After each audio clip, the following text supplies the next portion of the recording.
Capítulo 6 A evolução do sonhar.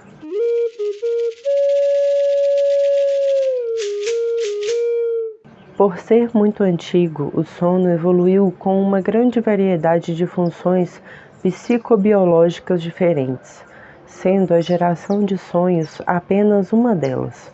As propriedades do sono se desenvolveram em momentos muito diferentes, sob pressões de seleção completamente distintas.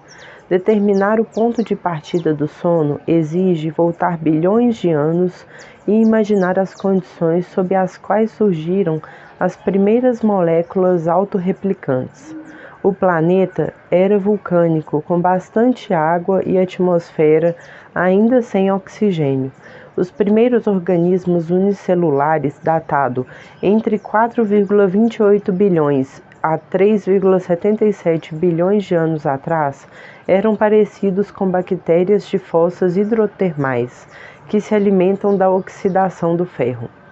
Quando o Sol brilhava no céu, a temperatura aumentava, facilitando a difusão molecular e acelerando as reações químicas.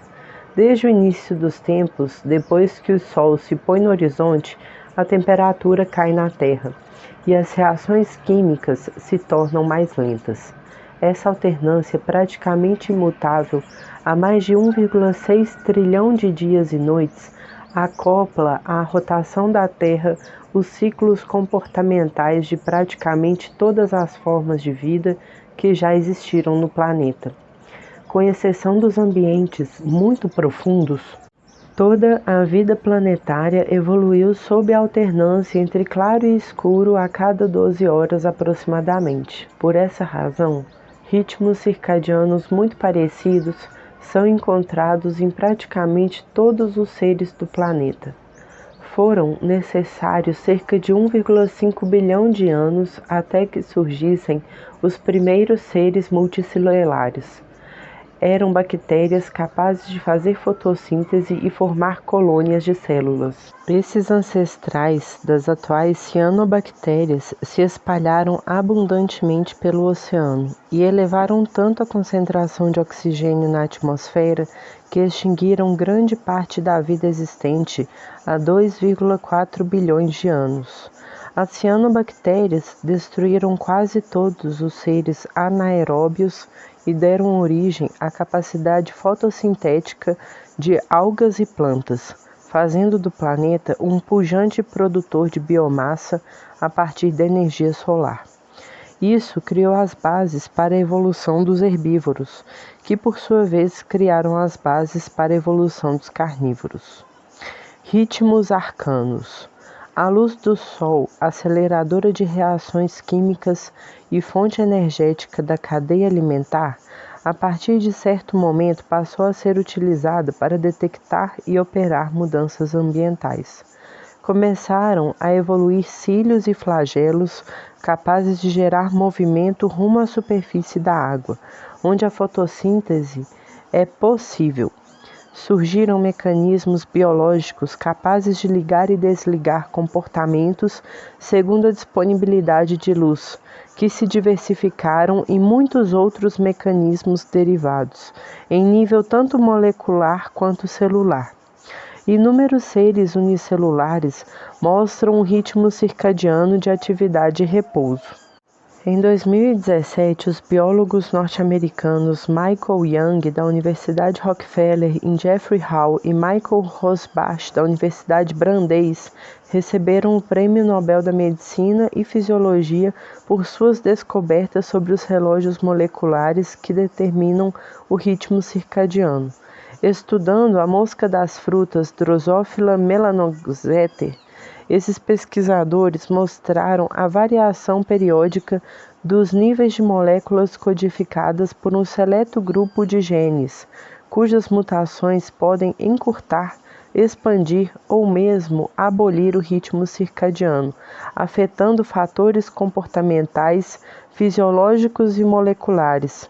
A demonstração da ocorrência de quietude periódica, até mesmo em águas vivas, aponta que o sono prescinde de cérebro, podendo ocorrer num sistema nervoso bem primitivo. A melatonina, hormônio indutor do sono produzido na primeira metade da noite pela glândula pineal humana, parece ter se originado há 700 milhões de anos, quando animais semelhantes a vermes marinhos evoluíram células capazes de captar a luz e se movimentar com batimento de cílios durante o dia, mas não de noite. O mecanismo dessa dicotomia teria sido a produção noturna de melatonina, que, na ausência de luz, estimula neurônios de modo a cancelar os movimentos dos cílios, afundando lentamente durante a quietude noturna e nadando para cima no frenesi diurno. Nossos arcanos ancestrais encarnaram o yin e o yang do ciclo solar naquilo que hoje discernimos como dois estados fundamentais do corpo, sono e vigília. E então, há cerca de 540 milhões de anos, surgiram as primeiras estruturas semelhantes a olhos. Hoje possui olhos grande parte dos animais com simetria bilateral, detentores de cabeça e cauda, bem como de dorso e ventre. Em todos esses animais, a gênese ocular do embrião é controlada por genes parecidos. Também são muito semelhantes os genes que regulam o relógio circadiano, que nos vertebrados envolve um importante conjunto de neurônios, chamado núcleo supraquiasmático. Essa pequena massa de neurônios, da ordem de 20 mil células apenas, é responsável pela comunicação entre as células da retina, sensíveis à luz, e as células produtoras de melatonina da glândula pineal. Os sinais sobre a presença ou ausência de luz transformam-se múltiplas vezes de fóton a modificações estruturais de pequenas e grandes moléculas, que abrem e fecham canais ancorados nas membranas dos neurônios. Esses canais se abrem e permitem o fluxo de íons que levam à liberação de substâncias químicas que, por sua vez, ativam mais mudanças estruturais de moléculas em outras células e, assim, sucessivamente, gerando consequências de curto, médio e longo prazo para todo o sistema nervoso. Entre nós e os vermes, apesar da imensa distância evolutiva, se manteve a função ancestral de certos mecanismos moleculares, como o papel da melatonina na indução do sono. Dormir não é só descansar. Enquanto o descanso é oportunista, acontecendo apenas quando necessário ou possível, o sono propriamente dito tem hora para começar e terminar, e precisa ser reposto quando falta. Quando expostas à sucessão natural do dia e da noite, as pessoas normalmente completam um ciclo num período de 23 horas e 56 minutos, pois a luz reinicia o marca-passo a cada dia. Pessoas experimentalmente isoladas do ciclo escuro, porém, tanto dentro de cavernas quanto em outros ambientes fechados, exigem um ciclo de vigília e sono com um período médio de 24 horas e 11 minutos.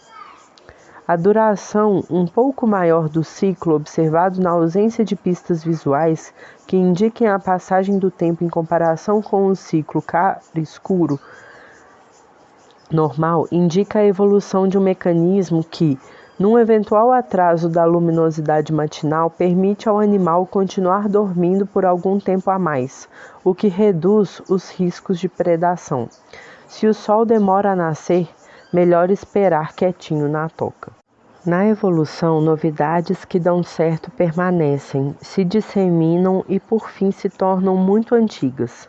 A julgar por sua prevalência em vertebrados e vertebrados, o sono é extremamente antigo, possivelmente anterior à explosão cambriana, quando a maior parte dos grupos animais se originou.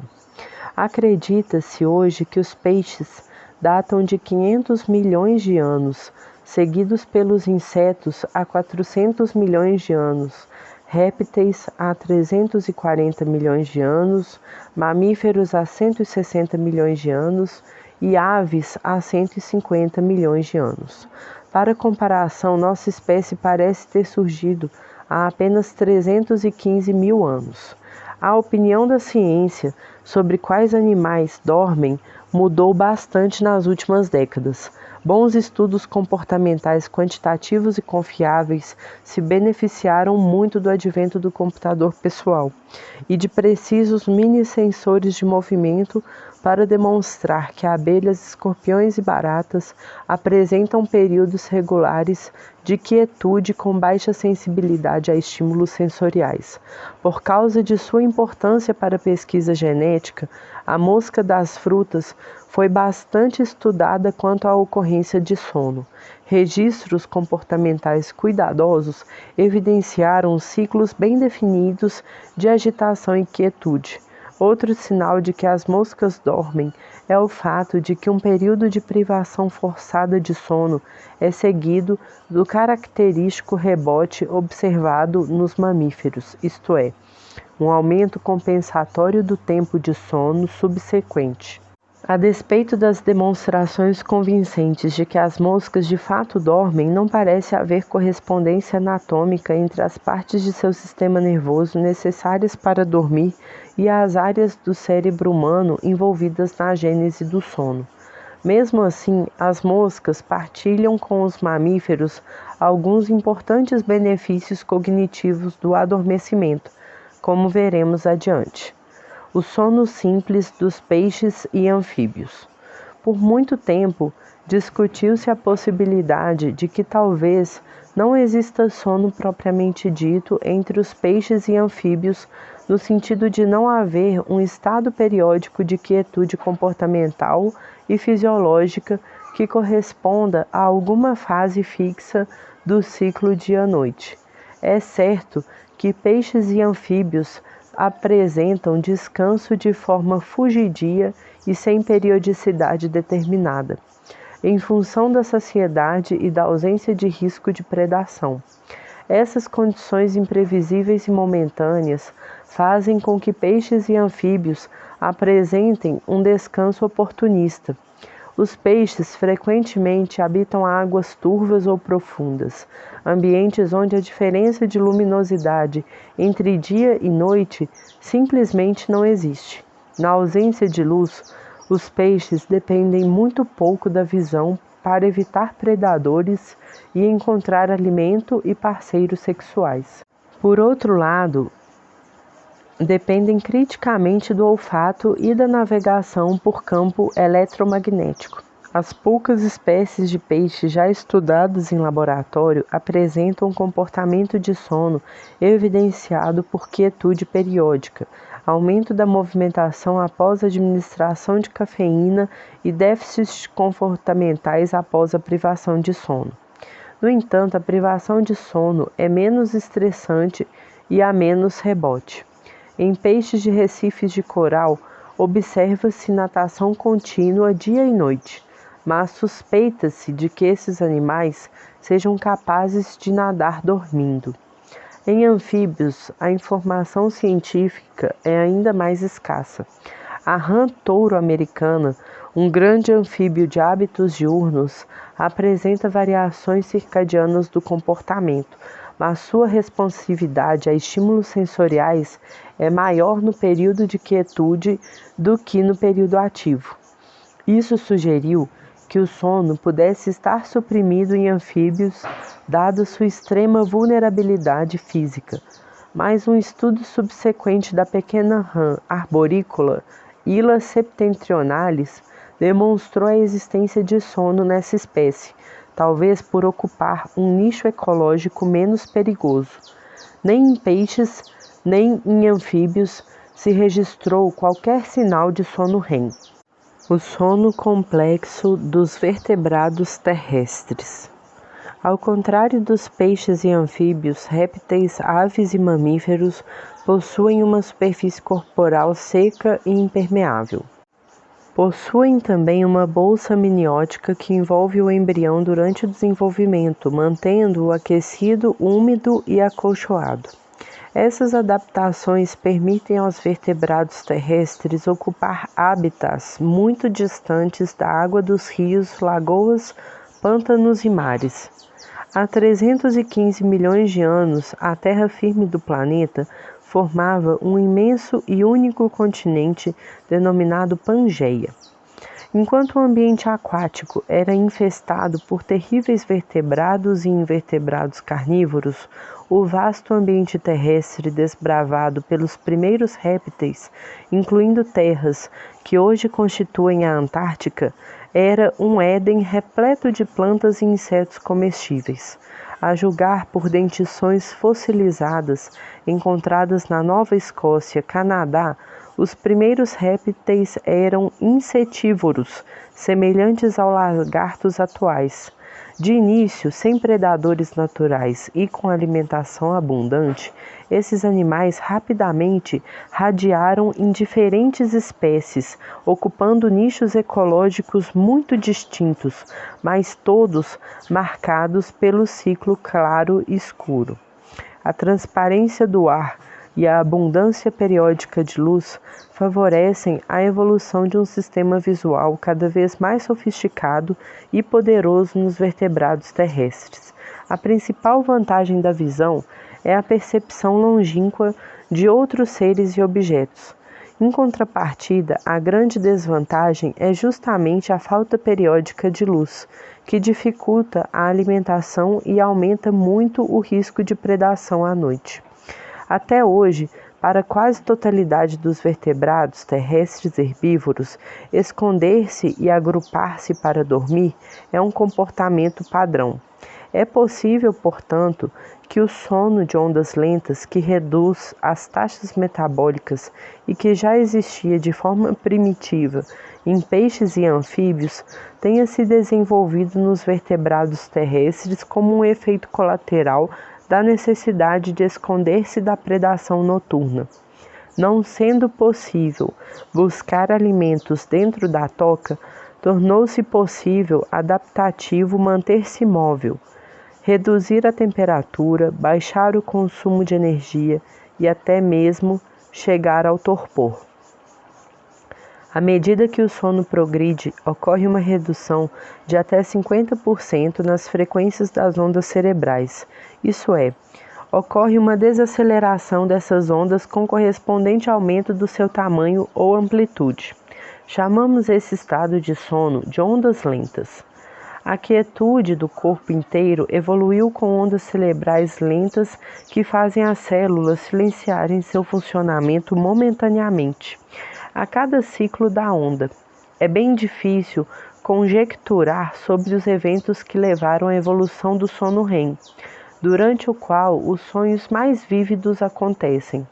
Acreditou-se por algum tempo que a origem da diferença entre sono de ondas lentas e o sono REM pudesse ser datada do período Triássico, há 225 milhões de anos, quando evoluíram os ancestrais comuns a todos os mamíferos.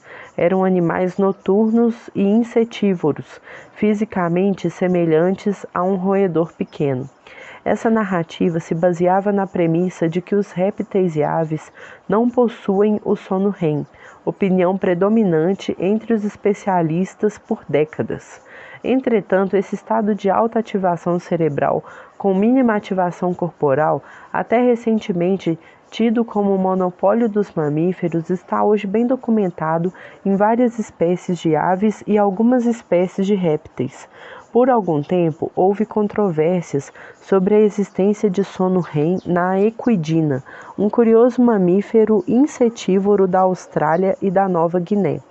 Dotado de espinhos defensivos e de um aparato bucal especializado na extração de formigas, cupins, vermes e larvas. A suposta ausência de sono REM nessa espécie não passaria de uma curiosidade se a equidna não fosse um animal da ordem dos monotremados, mamíferos primitivos que possuem características reptilianas, como ausência de placenta e reprodução por ovos. Se o sono REM fosse ausente nos animais mais próximos do ancestral, comum a todos os mamíferos, seria provável que o sono REM tivesse evoluído independentemente em mamíferos, aves e répteis.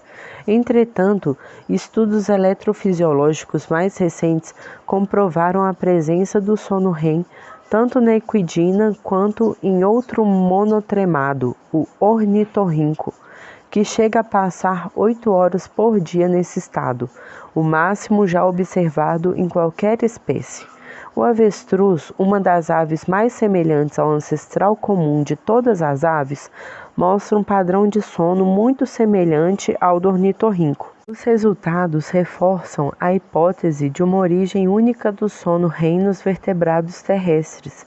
A separação entre sono de ondas lentas e sono REM pode, portanto, ter se originado 75 milhões de anos antes do Triássico, no período Carbonífero, quando ocorreu a invasão do ambiente terrestre pelos ancestrais de anfíbios e répteis. O fim dos dragões adormecidos. Se a afirmativa acima estiver correta, é muito provável que os dinossauros, répteis de todo tamanho que dominaram o planeta a partir de 230 milhões de anos atrás, dormissem e sonhassem de forma muito semelhante à adotada por seus parentes mais próximos ainda existentes nos planetas, as aves. Seria um sono cíclico, marcado pela alternância rápida e irregular de sono de ondas lentas e sono REM. Evidentemente, não existe fóssil que possa corroborar tal hipótese, mas não deixa de ser intrigante a descoberta na China Ocidental dos resquícios de 2 troodontídeos, dinossauros do início do período Cretáceo, que tinham plumas e eram filogeneticamente próximos das aves.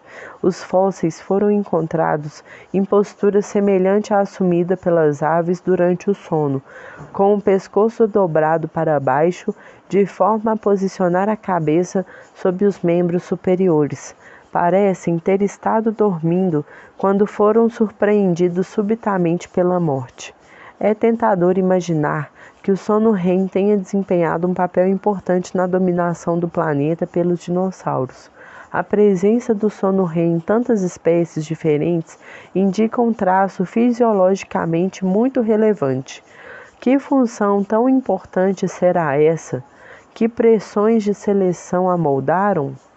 Uma hipótese interessante é que o sono REM teria surgido como uma preparação para o despertar, elevando a atividade dos neurônios no córtex cerebral a um nível próximo da vigília. Depois do longo período de baixa atividade que caracteriza o sono de ondas lentas, o principal argumento em favor dessa hipótese é o fato de indivíduos despertados do sono de ondas lentas apresentarem déficits sensoriais, motores e cognitivos que demoram vários minutos até se dissipar.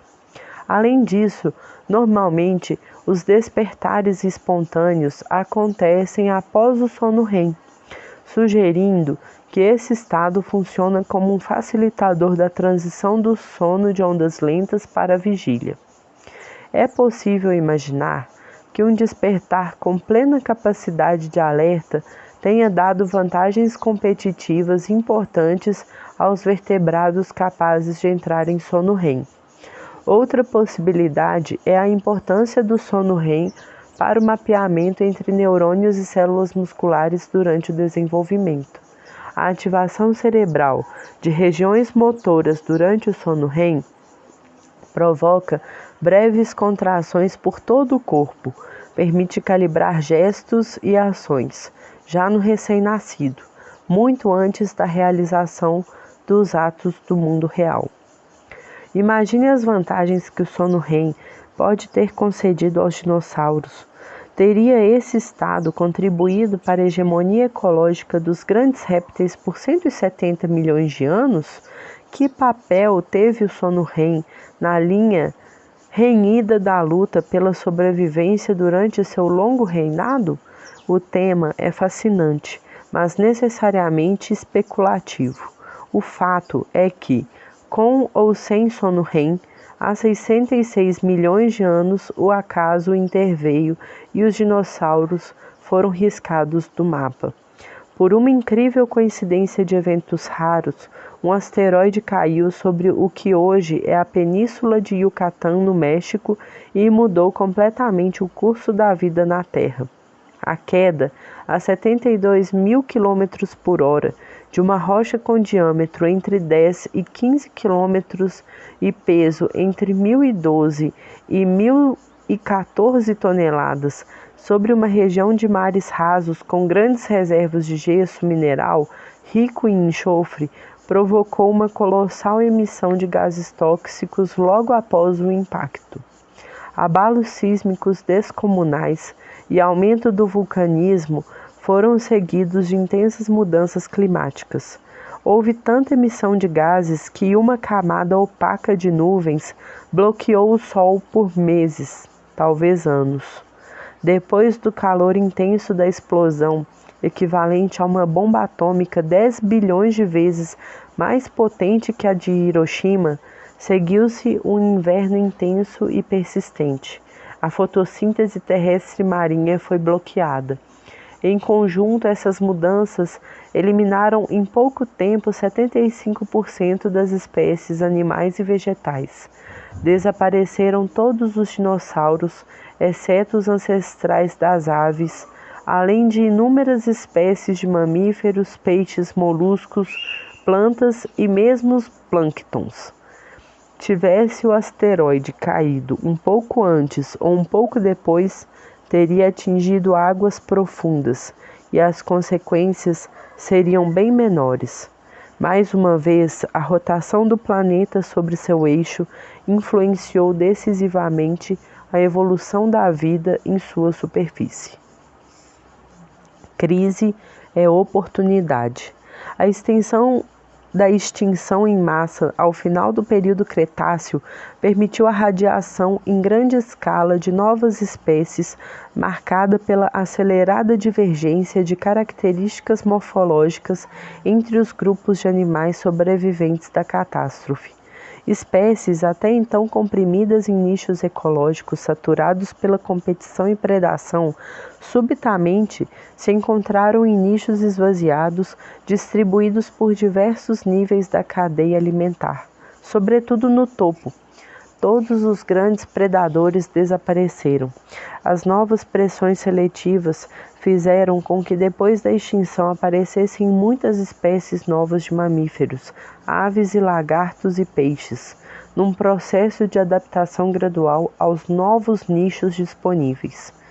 Primatas e cetáceos, os dois grupos de mamíferos com maior capacidade cognitiva, evoluíram e radiaram-se globalmente depois da extinção dos dinossauros. A queda da temperatura depois que o Sol se põe praticamente inviabiliza a atividade noturna dos répteis, que dependem do calor externo para se aquecer e assim ativar seu metabolismo. Foi justamente a capacidade de gerar calor corpóreo que permitiu aos mamíferos ocuparem nichos ecológicos à noite, mesmo sob grande variação de temperatura ambiental, nas distintas estações do ano. Por outro lado, uma comparação dos comportamentos de quase 2,5 mil espécies diferentes de mamíferos sugeriu que hábitos estritamente diurnos surgiram em mamíferos apenas depois da extinção dos dinossauros, com o aparecimento de primatas símios entre 50 e 30 milhões de anos atrás. A necessidade de conservar energia durante o sono favoreceu a evolução de comportamento de agregação de vários indivíduos para dormir à noite, tão típico de mamíferos e aves, sobretudo em ambientes frios. O advento do controle interno da produção do calor favoreceu o sono REM, pois a manutenção de temperaturas corporais numa faixa adequada é crucial para a ocorrência desse tipo de sono. A equidna, por exemplo, só apresenta sono REM quando a temperatura ambiente está em torno de 25 graus Celsius.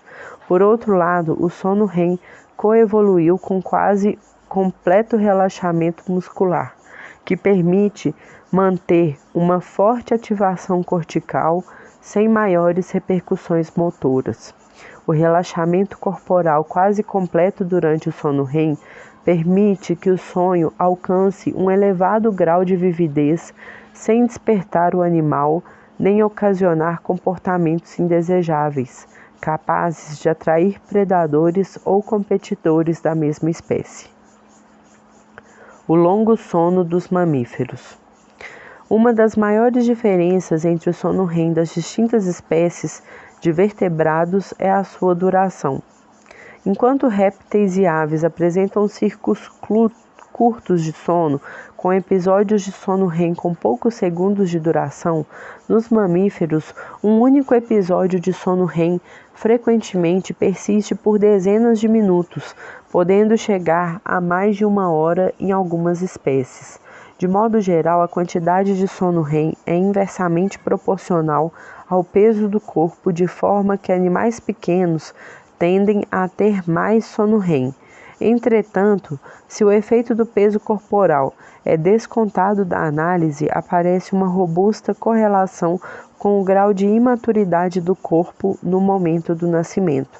Animais bastante amadurecidos no momento do nascimento, como preás, ovelhas e girafas, que pouco depois de nascer já mostram bastante autonomia, se caracterizam por apresentar pequenas quantidades de sono REM, cerca de 1 hora por dia no total. Por outro lado, mamíferos bastante imaturos ao nascer, como o ser humano e o ornitorrinco, apresentam enormes quantidades de sono REM, sobretudo no início da vida. Um bebê humano não consegue se alimentar, locomover, defender ou limpar.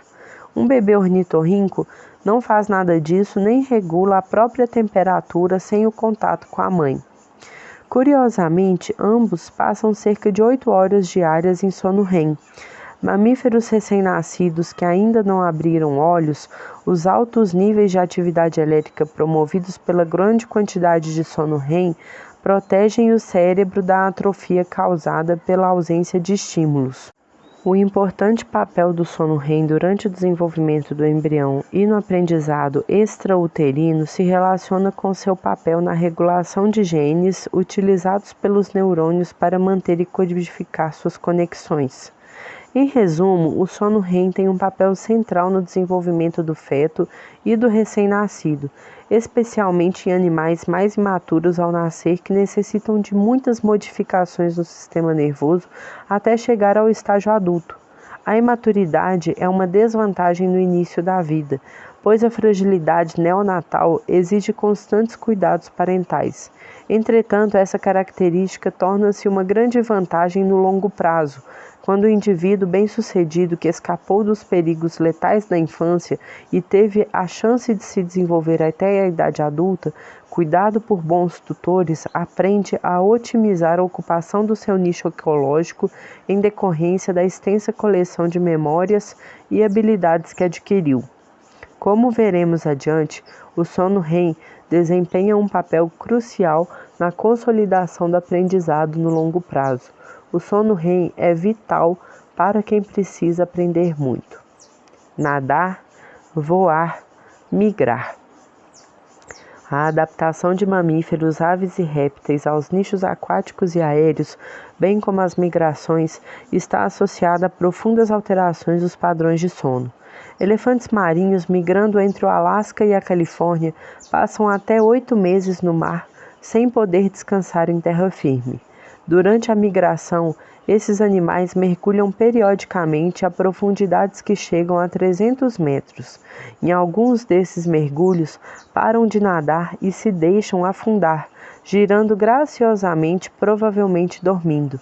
Esse movimento circular permite que elefantes marinhos reduzam bastante a velocidade de afundamento rumo ao fundo do Oceano Pacífico. A 13.000 quilômetros dali, nas Ilhas Seychelles, experimentos de rastreio de tartarugas marinhas equipadas com gravadores de tempo e profundidade demonstraram a realização de longos mergulhos sem interrupção para respirar, que chegam a 20 metros de profundidade e 50 minutos de duração. Sensores da abertura entre as mandíbulas revelaram que durante a realização desses mergulhos profundos cessam os movimentos bucais que bombeiam água, um comportamento necessário à percepção olfativa do ambiente. Os resultados sugerem que as tartarugas marinhas dormem submersas em pleno Oceano Índico. A estratégia de dormir longe da superfície é adaptativa, pois longe dela, animais nadando perto da superfície têm a silhueta bem visível para predadores que venham de baixo. Além disso, a superfície limita as opções de fuga. Por não ser guiada, mas produto do acaso, a evolução frequentemente resulta em soluções bem diferentes para os mesmos problemas. Ao contrário de elefantes marinhos e tartarugas das Seychelles, cetáceos como baleias e golfinhos não adormecem submersos, mas apresentam sono uniemisférico, ou seja, são capazes de dormir com apenas um hemisfério cerebral de cada vez. Isso permite que se mantenham sempre em movimento, emergindo periodicamente para respirar. A ausência de sono REM nesses animais tem sido interpretada como evidência de que a manutenção de parte do cérebro com altos níveis de atividade elétrica, a ponto de manter a atividade motora continuamente, supera a demanda do sono REM. Para os cetáceos, o sono uniemisférico talvez seja o único modo de dormir, mas nas aves, os episódios de sono uniemisférico estão misturados com episódios biemisféricos que incluem o sono REM. Os altos riscos e custos energéticos envolvidos na migração de longa distância podem levar a adaptações surpreendentes. Pardais de coroa branca que todo ano migram mais de 4.000 quilômetros do Alasca à Califórnia apresentam uma redução de quase 70% do sono durante o período migratório. Mesmo quando não podem voar por estarem confinados em galóias, intrigantemente, nesse período, eles não apresentam déficits comportamentais típicos da privação de sono. Programados genética e hormonalmente para realizar sua impressionante migração de longo curso a cada ano, os pardais de coroa branca simplesmente perdem o sono nessa época e não parecem sentir nenhuma falta. Foi sugerido há décadas que o sono uniemisférico poderia explicar voos sem interrupção por dias e até semanas. Em 2016, uma equipe liderada pelo etólogo Niels Rattenborg, do Instituto Max Planck de Ornitologia, publicou a primeira demonstração de sono uniemisférico durante o voo. Em colaboração com pesquisadores do Instituto Federal Suíço de Tecnologia e da Universidade de Zurique, Rattenborg implantou pequenos dispositivos eletrônicos no crânio de fragatas, aves marinhas que fazem ninhos nas Ilhas Galápagos. Os dispositivos miniaturizados registravam movimentos da cabeça, mas também as ondas cerebrais produzidas pela atividade elétrica abaixo do crânio. As chamadas ondas eletroencefalográficas, EEG. As fragatas têm a maior superfície de asa por unidade de peso encontrada em pássaros, sendo capazes de voar por semanas sobre o oceano sem pousar em nenhum momento. Quando os pesquisadores recuperaram os dispositivos e analisaram os dados, verificaram que em 10 dias as fragatas tinham voado mais de 3.000 quilômetros sem pousar, alternando longos períodos de vigília com curtos períodos de sono. Durante o dia, as fragatas permaneceram despertas em atividade de forrageamento, mas após o pôr do sol, começaram a voar mais alto, entrando em sono uniemisférico por vários minutos, circulando nas correntes de ar ascendentes e mantendo um olho aberto, voltado para a direção do voo. Dormir é perigoso. Além da necessidade de manter o movimento, o sono uniemisférico parece estar ligado à manutenção de altos níveis de alerta capazes de diminuir o risco de predação. Para investigar esse fenômeno, um trio de pesquisadores liderados por Rattenborg registrou ondas cerebrais durante o sono em grupos de 4 patos simultaneamente, alinhando os animais lado a lado de modo que os dois ao centro estivessem numa posição mais segura, flanqueada por vizinhos, enquanto os das bordas se encontrassem com apenas um lado guarnecido e, portanto, mais inseguros. Os resultados mostraram um aumento substancial na quantidade de sono unihemisférico dos animais próximos às bordas, potencialmente mais expostos à predação. O olho aberto em cada episódio de sono tendeu a ser o voltado para o lado desguarnecido. Os animais mantidos no centro mostram sono normal em ambos os hemisférios cerebrais. Os altos níveis de predação na África subsaariana ao longo dos percursos migratórios também impõem duras restrições ao sono dos mamíferos das savanas africanas. A pena por dormir em excesso é perder a prole ou a própria vida. A instalação de actímetros, pequenos dispositivos capazes de registrar movimentos continuamente nas trombas de elefantes, permitiu a etólogos sul-africanos comprovar que esses animais dormem em pé, protegendo ativamente os filhotes ao longo da noite. Os elefantes adultos chegam a dormir apenas 2 horas por noite em episódios fragmentados. Entre babuínos, animais socialmente dominantes, mostram-se mais alertas e com menos episódios de sono relaxado, o que sugere que o sono é reduzido pelo estresse social. Os relatos de que na Antiguidade e na Idade Média o sono humano ocorria em 2 períodos noturnos consecutivos convergem com a observação do mesmo fenômeno em populações agrícolas desprovidas de luz elétrica. Seria diferente em grupos de caçadores-coletores? A fim de investigar essa questão, pesquisadores da Universidade da Califórnia em Los Angeles equipararam caçadores-coletores da Tanzânia, Namíbia e Bolívia com actímetros. Para surpresa dos experimentadores, verificou-se que o sono dessas populações ocorreu num único período noturno, com duração muito semelhante ao que acontece em adultos nas grandes metrópoles industriais do mundo. Entretanto, outro estudo com caçadores-coletores da Tanzânia mostrou que dificilmente todos os adultos do grupo dormem ao mesmo tempo. Enquanto os mais velhos se deitam e despertam mais cedo, os mais novos dormem e acordam mais tarde. Em consequência, a qualquer momento, pelo menos 1/3 do grupo está desperto. Como os mais velhos tendem a dormir menos, o estudo sugere que os avós e avós ancestrais desempenharam um papel crucial na manutenção da vigília noturna, necessária para diminuir o risco de predação. O sono mais curto, superficial e flexível dos caçadores-coletores facilita a sintonia fina com as mudanças ambientais. Tanto riscos quanto oportunidades não batem ponto na firma nem têm hora marcada com arado, mas precisam estar muito atentos às arritmias da natureza.